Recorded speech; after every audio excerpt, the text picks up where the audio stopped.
Jake Morrison stood at the observation deck of the research ship Stellar Harmony and watched the alien world grow larger through the thick glass. The planet Zephyria looked like a giant blue marble with silver streaks running across its surface. After 6 months of traveling through space, they had finally reached the home world of the Centauri Coalition. "Captain Morrison, we're getting a message from the planet," said Lieutenant Amanda Price as she walked up behind him. Her dark hair was tied back in a neat bun, and she carried a tablet in her hands. "The aliens want to welcome us with a big dinner tonight." Jake nodded and turned away from the window. He was a tall man with short brown hair and kind eyes. As the leader of Earth's first diplomatic mission to meet alien races, he felt the weight of representing all of humanity. "That sounds good, Amanda. Did they say anything else?"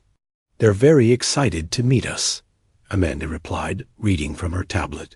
"The message says they want to share their finest foods with us. It's some kind of tradition when they meet new species." Dr. Kevin Brooks walked into the room carrying a stack of papers. He was a marine biologist who studied ocean life back on Earth. The government had sent him along to help understand alien biology. "I heard we're having dinner with aliens tonight," he said with a big smile. "This should be interesting. Where's Lisa?" Jake asked, looking around the room. "She's in the kitchen, of course," Amanda laughed. "She's been planning what to cook for them when it's our turn to host dinner." Lisa Martinez was the ship's chef. She had worked in restaurants all over Earth before joining the space program. The mission planners thought it would be important to have someone who could cook good food for the aliens. Lisa loved her job and was always excited to try new ingredients. Jake walked down the hall toward the kitchen. The ship was not very big, and he could hear Lisa humming as she worked. When he entered the kitchen, he found her cutting vegetables and making notes in a cookbook. "How are the dinner plans coming along?" Jake asked. Lisa looked up and smiled. She had long black hair and always wore a white chef's coat. "I'm so excited, Captain. I've been thinking about what foods would best represent Earth. I want to show them how humans eat." "What are you planning to make?" Kevin asked as he joined them in the kitchen. "Well, I was thinking of starting with some grilled salmon. Then, maybe beef steaks with mushroom sauce. Oh, and definitely some roasted chicken with herbs from the garden. And for something special, I'll make lobster soup," Lisa said, counting on her fingers. Jake raised his eyebrows. "That sounds like a lot of meat, Lisa." "Of course it's a lot of meat," Lisa laughed. "These are some of our best dishes. I want to show them real human food, not just vegetables and bread." Amanda walked into the kitchen carrying her communication device. "Captain, we're getting ready to land. The aliens are waiting for us at the spaceport." Jake took a deep breath. "All right, everyone, this is what we've trained for. Remember, we're representing all of humanity. Let's make a good first impression." The ship landed with a soft thud on a metal platform. Through the windows, Jake could see strange buildings that looked like they were made of crystal and metal. The sky was a light purple color, and there were 3 small moons visible even during the day. "Are you ready for this?" Amanda asked Jake as they stood by the exit door. "As ready as I'll ever be," Jake replied. He pressed the button to open the door, and fresh alien air filled the ship. It smelled sweet, like flowers. A group of aliens was waiting for them outside. Jake had seen pictures before, but meeting them in person was different. Commander Zixdol was tall and thin with a hard shell covering his body. He looked like a giant bug walking on 2 legs. His head had large compound eyes, and 2 long tentacles that moved when he talked. Out next to him stood High Counselor Velinara. She looked like a walking crystal statue. Her body was made of clear material that reflected light in beautiful colors. When she moved, tiny lights flickered inside her body like stars. "Welcome, humans, to our world," Commander Zixdol said. His voice sounded like metal clicking together, but the translation device made his words clear. "We are honored to meet another intelligent species. Thank you for having us," Jake replied, stepping forward. "I'm Captain Jake Morrison. This is my team, Dr. Kevin Brooks, Cultural Attaché Amanda Price, and Chef Lisa Martinez. High Counselor." Valinaris' lights flickered brighter. "A chef! How wonderful! We have prepared a special feast to welcome you. Our finest cooks have been working all day." Lisa's eyes lit up with excitement. "I can't wait to try your food. And tomorrow, I'd love to cook something special for you." The aliens led them through the Crystal City to a large building that looked like a palace made of glass. Inside, a long table was set with strange dishes and colorful decorations. The room smelled like spices and flowers. "Please sit," Commander Zixtil said, gesturing to chairs that had been specially made for humans. "Tonight, we share the finest foods of our worlds." As they sat down, more aliens entered the room. Some looked like walking plants with green skin and leaf-like hair. Others were small and covered in soft fur. Jake realized this dinner would include representatives from many different alien species. The first course arrived on floating trays that moved by themselves. The food looked like small, colorful seeds and tiny transparent creatures that wiggled on the plates. "These are grain seeds from our peaceful farms," explained one of the plant-like aliens. "The creatures you see are filter feeders from our clean lakes. They eat only the smallest plants and never harm any other living things." Jake took a small bite. The food tasted bland, but not unpleasant. He noticed the aliens watching him carefully, waiting for his reaction. "It's very interesting," Jake said politely. More courses followed. Each dish was made from small, harmless creatures or plants. The aliens explained with great pride how their civilizations had learned to grow food without hurting any dangerous animals. "We learned long ago that it is wrong to harm the great predators of our worlds," High Counselor Valinara said, her lights pulsing gently. "Only primitive species would eat such dangerous creatures." Jake felt his stomach tighten. He glanced at Lisa, who was taking careful notes about each dish. Tomorrow, when it was their turn to cook, things were going to get very interesting. The next morning, Jake woke up to the sound of pots and pans banging in the kitchen. He got dressed quickly and walked down the hall to find Lisa already hard at work. She had ingredients spread across every counter, and the smell of garlic and herbs filled the air. "You're up early," Jake said, pouring himself a cup of coffee. "I couldn't sleep," Lisa replied, chopping onions with quick movements. "I keep thinking about tonight's dinner. I want everything to be perfect." Dr. Kevin Brooks entered the kitchen carrying his tablet. "Good morning, everyone. I've been reading about the aliens we met yesterday. Did you know that Commander Zixtil's species evolved from creatures that hid underground from predators?" "That explains a lot," Jake said, sipping his coffee. "What about the crystal people?" "High Counselor Valinara's people grew up in caves where they ate only minerals and small plants. They never had to deal with dangerous animals," Kevin explained. "No wonder they think eating predators is strange." Amanda walked in looking worried. "Captain, I just got a message from the aliens. They're bringing even more guests tonight. Representatives from 12 different species want to try human food." Lisa looked up from her cutting board. 12 species? That's great. More people to try my cooking." "Lisa, maybe we should talk about the menu," Jake said carefully. "These aliens seem very sensitive about what we eat." "Don't worry, Captain. I've got everything planned," Lisa said, pointing to different containers on the counter.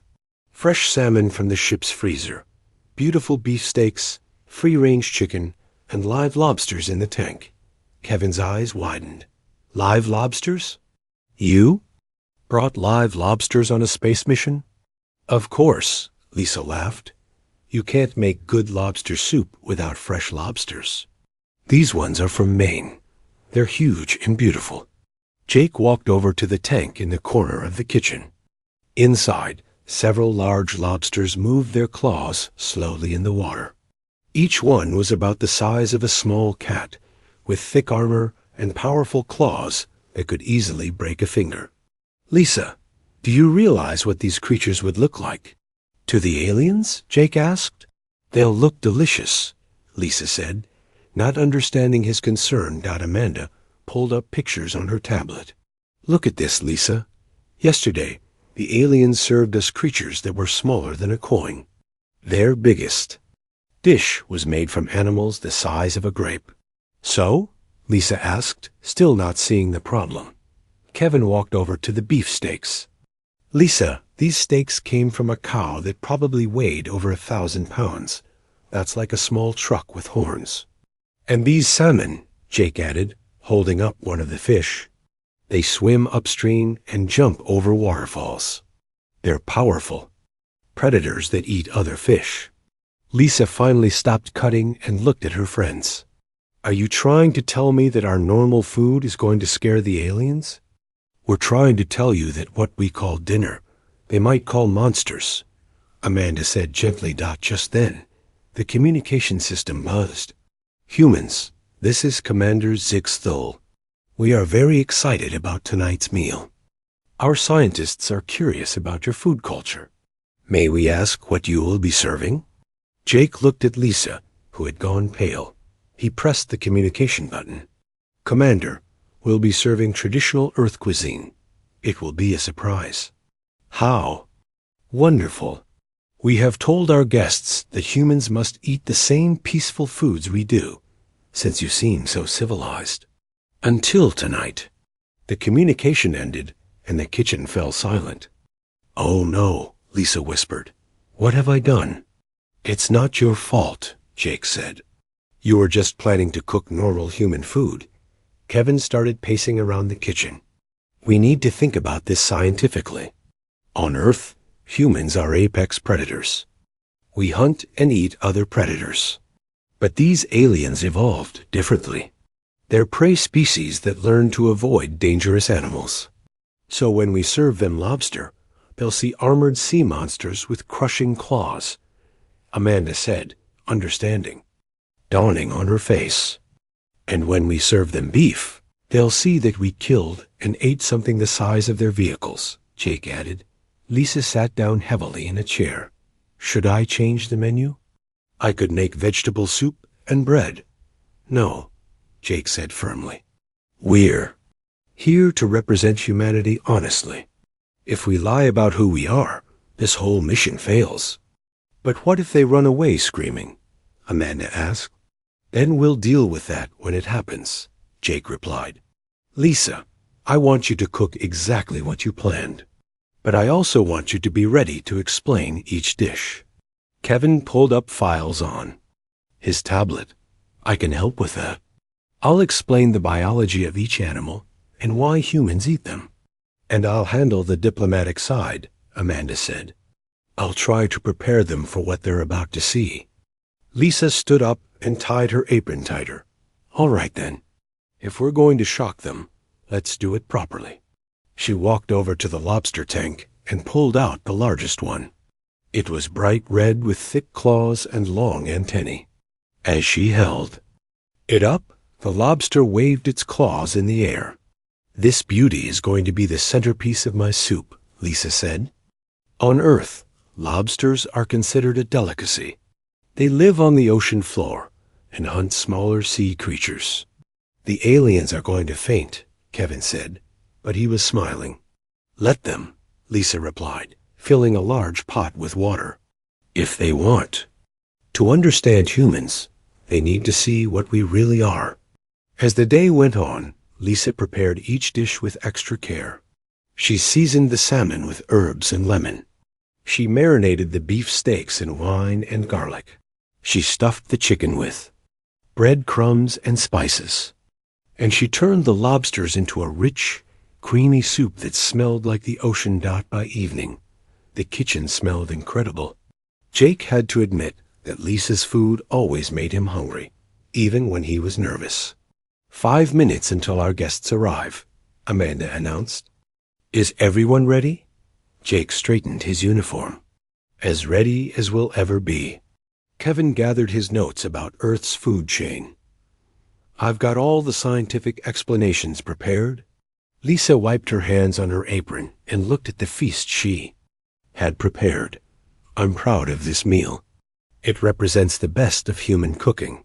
Then let's go introduce the galaxy to human cuisine, Jake said, opening the door to the dining room. The dining room was full of aliens when Jake and his team entered. Commander Zixthal stood near the entrance with High Counselor Velinara, but now there were many more creatures Jake had never seen before. Some looked like large birds with colorful feathers.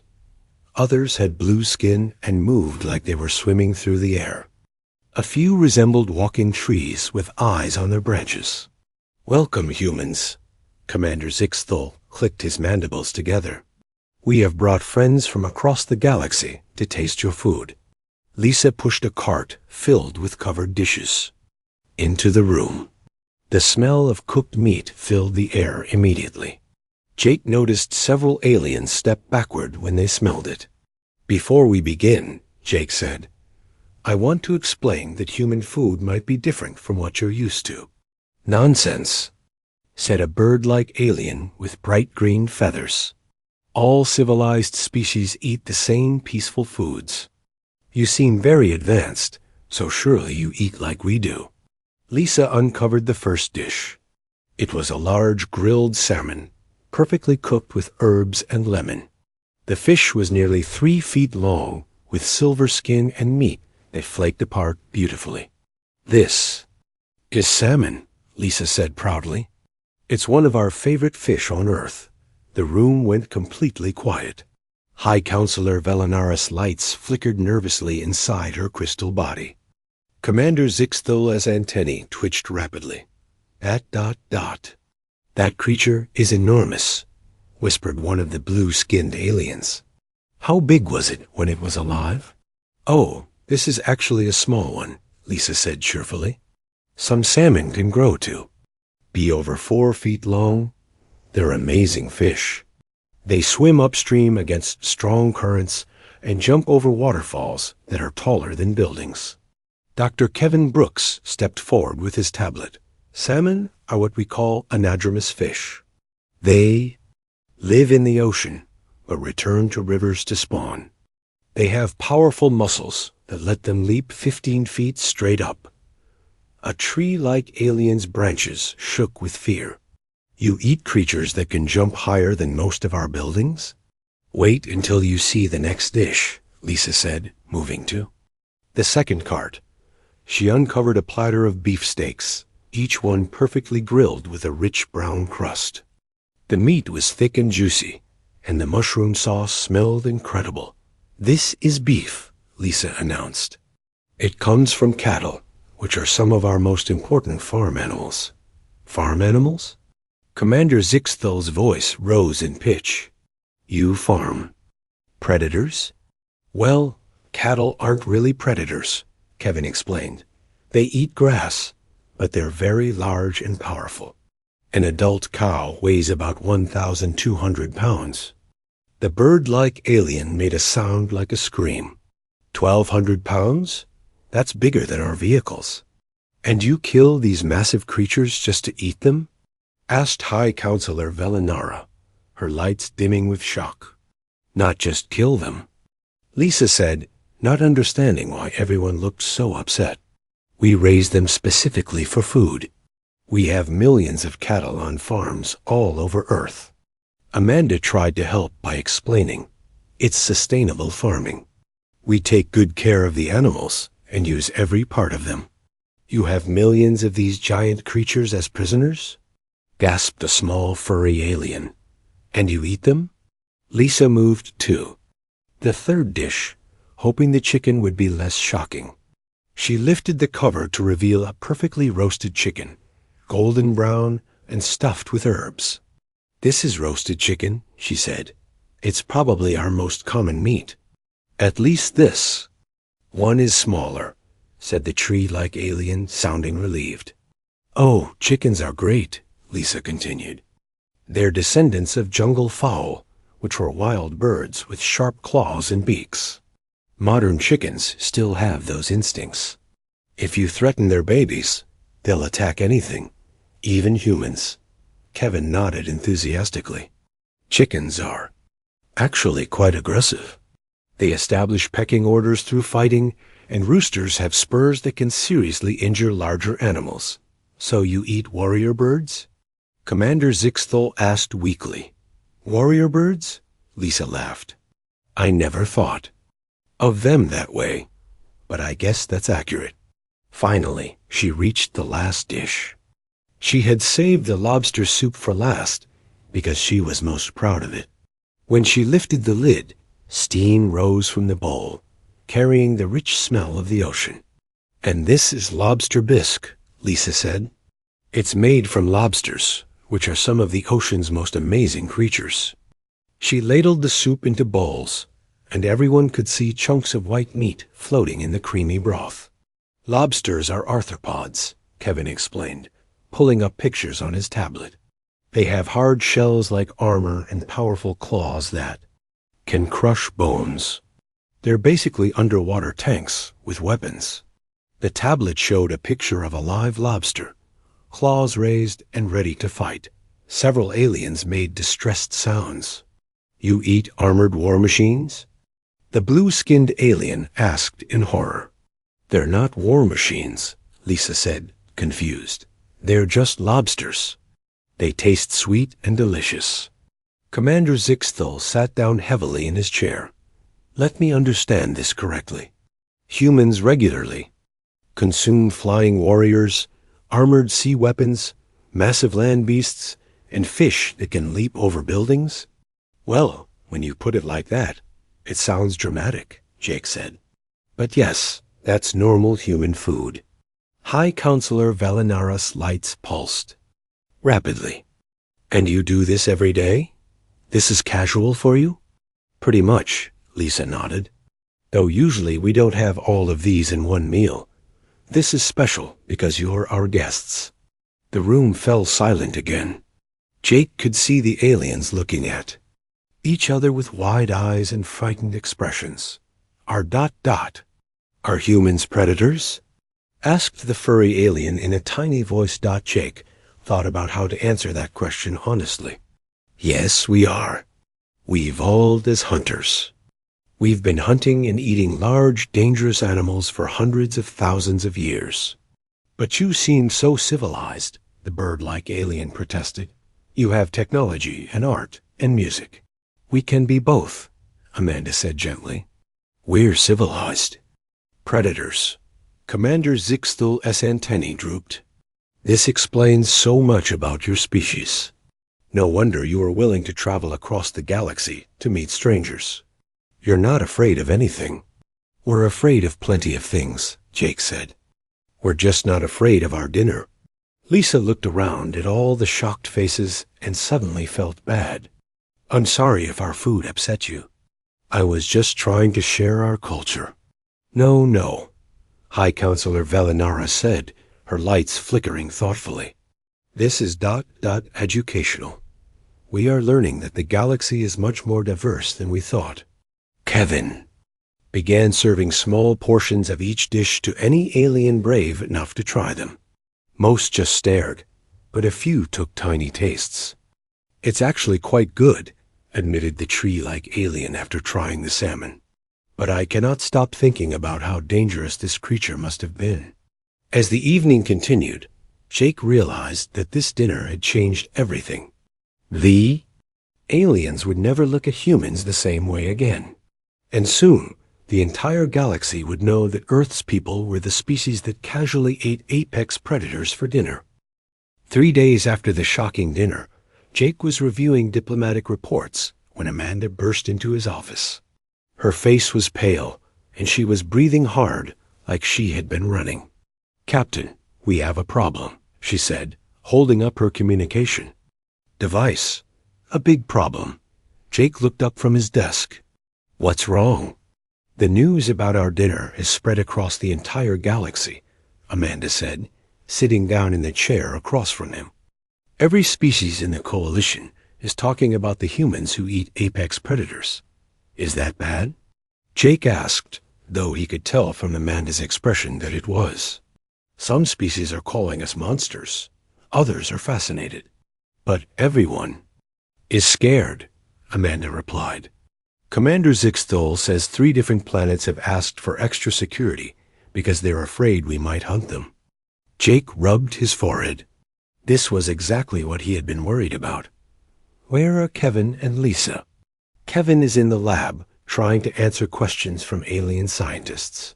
Lisa is hiding in the kitchen because she feels terrible about causing all this trouble. Before Jake could respond, the ship's alarm system started blaring.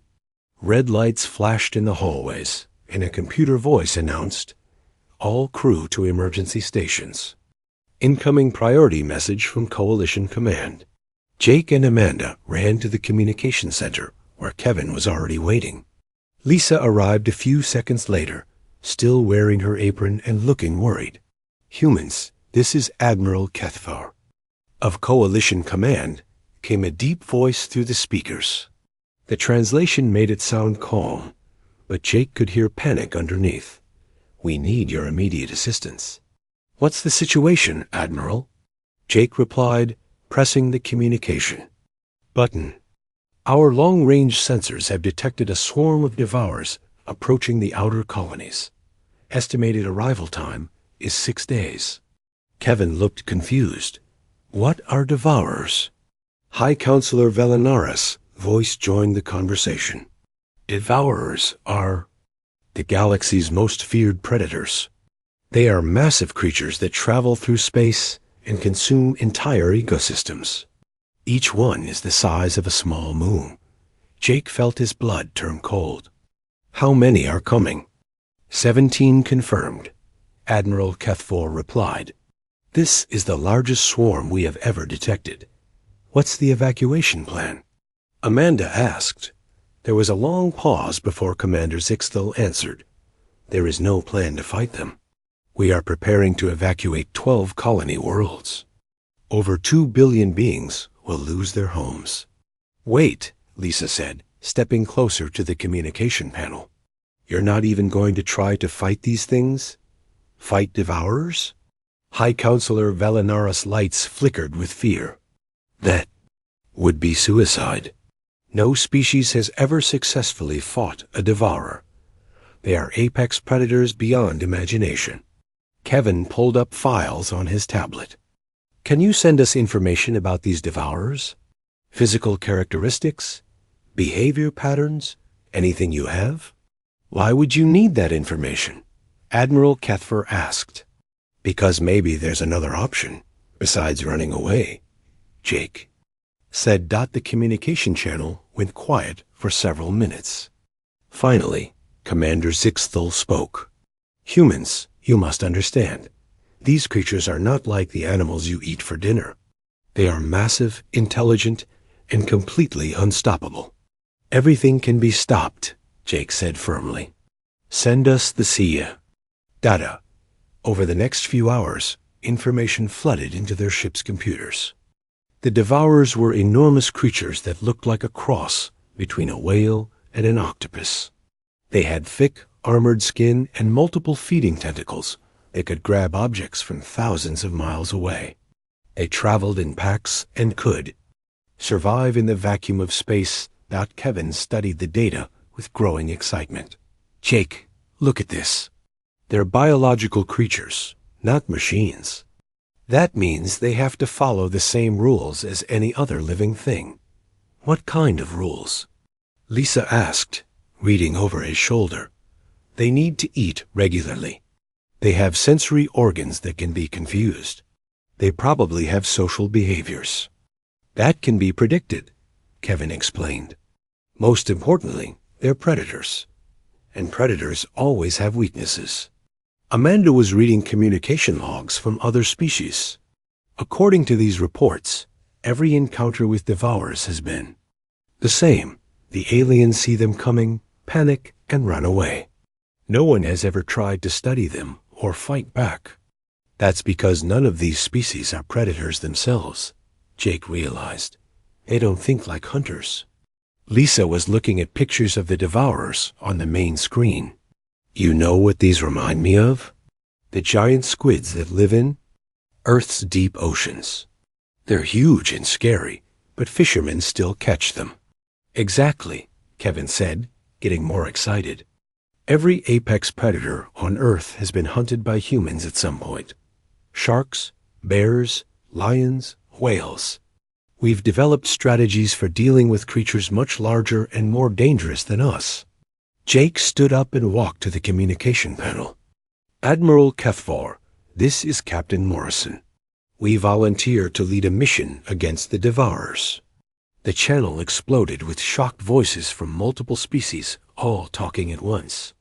Finally, Admiral Kethvar's voice came through clearly. Captain Morrison, I appreciate your courage, but this is not possible. These creatures cannot be fought. With respect, Admiral, you don't know that because no one has ever tried. Jake replied, your species evolved to avoid predators. Humans evolved to hunt them. Commander Zixthol's voice joined the conversation. Even if what you say is true, your ship is tiny compared to a devourer. You would be destroyed instantly. Not if we use the right strategy, Kevin said, leaning toward the communication panel. Admiral, humans have been hunting creatures much larger than ourselves for thousands of years. We know how to use intelligence and teamwork to bring down apex predators. What are you proposing? High Counselor Valinara asked, her voice full of curiosity and fear. Jake looked at his team. Lisa nodded encouragingly. Kevin was pulling up tactical information on his tablet. Amanda gave him a thumbs up. We're proposing to do what humans do best, Jake said. We're going to hunt them. The communication channel went completely silent. Jake could imagine the shock on the faces of aliens across the galaxy. Finally, Admiral Kethvar spoke. Captain Morrison, if you truly believe you can stop the Devourers, the Coalition will provide you with any resources you need. We'll need detailed scans of their approach route, information about their feeding patterns, and access to your most powerful weapons, Jake said. You will have everything, the Admiral promised. But Captain, if this plan fails, billions of lives will be lost. Jake looked at his team again.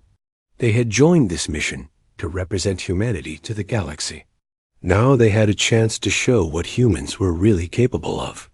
Admiral, humans didn't become apex predators by being afraid of a challenge, Jake sighed. We'll stop the Devourers. As the communication ended, Lisa put her hand on Jake's shoulder. So, Captain, how exactly do you hunt something the size of a moon? Jake smiled grimly.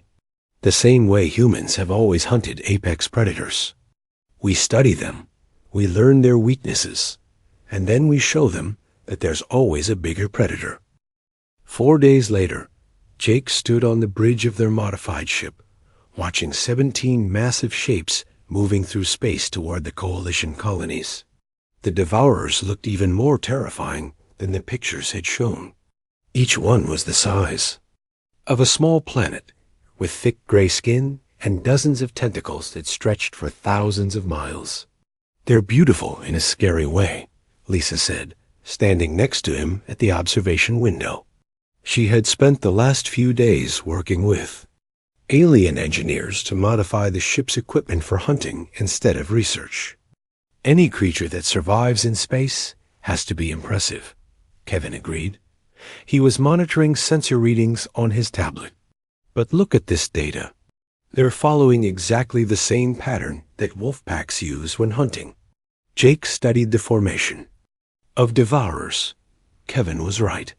The largest ones were in the center, while smaller ones spread out on the sides, just like wolves surrounding prey. That means they think like pack hunters, Jake said. And pack hunters can be outsmarted. Amanda was coordinating with the Coalition fleet, which was positioned far behind them.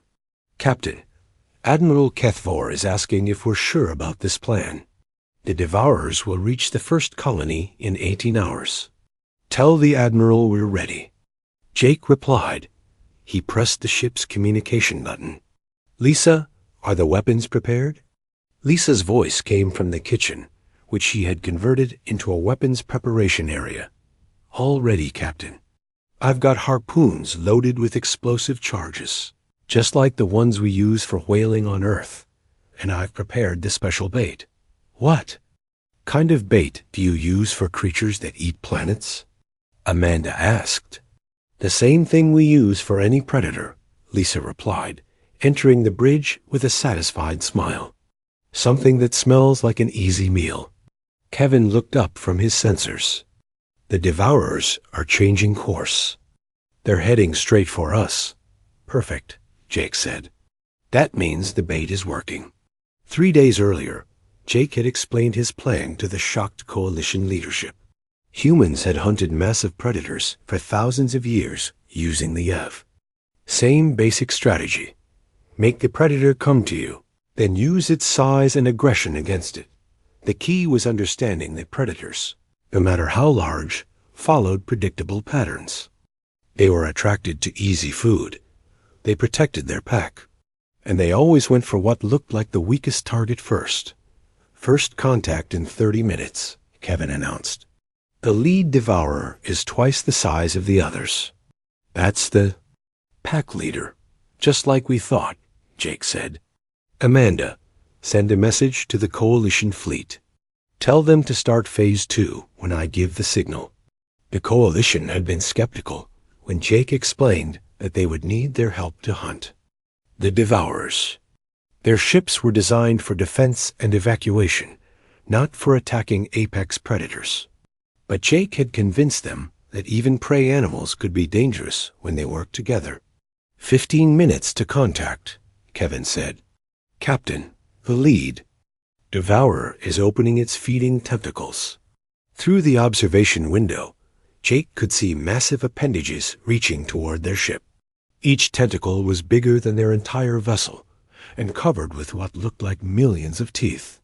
Now we see if this works, Jake said calmly. Lisa had spent days preparing special charges that would explode when they detected the chemical signature of Devourer tentacles. She had studied how Earth's fishermen caught giant squids and adapted their techniques for space combat. The first tentacle wrapped around their ship. Immediately, dozens of small explosions went off along its length. The Devourer recoiled in pain and surprise, pulling its tentacle back. Direct hit, Kevin shouted. The explosives are working. Phase 1 complete, Jake announced to the Coalition. Fleet, the Predator is now angry and focused on us. Begin Phase 2. What happened next would have been impossible for any species that wasn't used to hunting in groups. The Coalition ships, spread out across thousands of miles, began firing coordinated attacks at the Devourer's sensory organs. Jake had explained that predators relied on their senses to hunt, blind or confuse those senses, and even the most dangerous. Creature becomes vulnerable. Bright lights flashed as alien weapons hit the Devourer's eyes. Sonic charges disrupted their ability to hear. Chemical clouds confused their sense of smell. The massive creatures began moving erratically, bumping into each other and losing their formation. It's working, Amanda called out. The Devourers are confused. Now for Phase 3, Jake said. Lisa prepared the big surprise. Lisa had saved her best idea for last. She had studied how humans hunted whales in Earth's oceans and realized that the same principles would work in space. The key was to make the predator tired by forcing it to chase you, then strike when it was exhausted. Bait deployed, Lisa announced. She had ejected a series of small pods that contained concentrated food scents from a dozen different worlds. To the hungry Devourers, it would smell like the biggest feast in the galaxy. The confused and angry creatures immediately changed direction, chasing after the pods. But the pods were programmed to stay just out of reach. leading the Devourers in circles through the asteroid field that Kevin had identified as the perfect hunting ground. "They're following the bait into the trap," Kevin reported. "Estimated time to exhaustion is 2 hours." Jake watched the massive creatures chase the pods between floating rocks. Each time a devourer got close to catching one, the pod would speed up slightly, keeping the predator moving but never letting it feed. "This is exactly how humans used to hunt mammoths," Jake explained to Amanda. "You make them run until they're too tired to fight back." 2 hours later, the devourers were moving, much more slowly. Their tentacles drooped with exhaustion, and they were breathing heavily through vents in their skin. "Now," Jake said, the Coalition fleet moved in for the final phase. But instead of trying to kill the devourers, they surrounded them with a containment field that Jake had designed based on how humans captured dangerous animals on Earth. "Containment field active," Admiral Kethvar reported. "All 17 devourers are trapped." Jake opened communication to the entire Coalition fleet. "Congratulations, everyone. You just participated in the galaxy's first successful apex predator hunt." The communication channels exploded with cheering from dozens of different species. Ships across the fleet flashed their lights in celebration. "Captain," Amanda said quietly, "what do we do with them now?" Jake smiled. "The same thing humans do with any apex predator we capture. We study them, learn from them, and figure out how to live with them safely." Kevin was already scanning the contained devourers. "These creatures are incredible. With proper understanding, they could actually be beneficial to the galaxy. They eat space debris and cosmic radiation, so they're like cosmic janitors?" Lisa asked. "Exactly. We just need to teach them where they're allowed to clean and where they're not." 6 months later, Jake stood in the same observation lounge where he had first watched Zephyria grow larger in the window. But now he was looking at something much more impressive, a devourer nursery where young creatures were being taught to eat asteroid debris instead of inhabited planets. Lisa entered the room carrying a tray of food. "Dinner time, Captain. I made your favorite." Jake looked at the plate. Grilled salmon, perfectly prepared with herbs and lemon. "Thanks, Lisa. What did our devourer friends have for dinner?" "About 3,000 tons of space rocks and some old satellites," Lisa replied with a grin. "Apparently they love the taste of titanium." Amanda joined them, carrying a stack of diplomatic messages. "The Coalition Council has formally requested that Earth join as a permanent member. They want human military advisors on every world." "And why is that?" Jake asked, though he already knew the answer. "Because," Amanda said, reading from one of the messages, "humans have taught the galaxy that the best way to deal with apex predators is to be apex predators yourself." Jake took a bite of his salmon and looked out at the peaceful scene of devourers and coalition ships working together in space.